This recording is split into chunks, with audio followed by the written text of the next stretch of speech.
मंत्री योगेश कदम यांचा वरळीचा दौरा सुरू आहे। मुंबई महानगरपालिका निवडणुकीच्या पार्श्वभूमीवर योगेश कदमांचा वरळीतील 8 शाखांना भेट दौरा आहे। तर योगेश कदमांच्या या दौऱ्याला सुरुवात झालेली आहे। मुंबई महानगरपालिका निवडणुकीच्या अनुषंगाने ते आता कार्यकर्त्यांच्या गाठीभेटी घेतायत।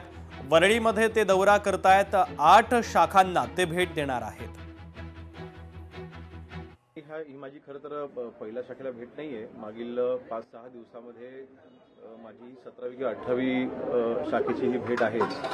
माननीय शिंदे साहेबांच्या आदेशाने मुंबई महानगरपालिकेची निवडणुकीची तयारी करत असताना अर्थातच अनेक वर्षांपासूनचे शिवसेनेचे असलेले बालेकिल्ले सगळ्या दृष्टिकोनातून आज मुंबई महानगरपालिकेच्या निवडणुकीच्या पार्श्वभूमीवरती शेवटी निवडणूक लढत असताना सगळ्यांनी एकत्र मिळून एकजुटीने ही निवडणुकीला सामोरे गेलं पाहिजे।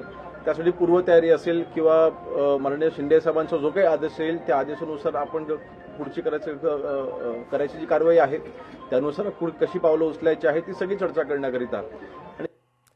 पुढची महत्त्वाची बातमी आपण पाहूया। तेजस्वी घोसाळकर भारतीय जनता पक्षाच्या वतीने आता उमेदवारी अर्ज दाखल करणार आहे।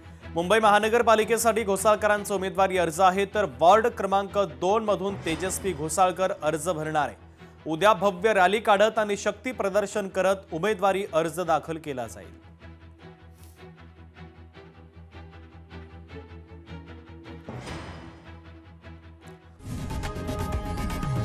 लोकशाही मराठी ऐका, पहा, जागरूक रहा।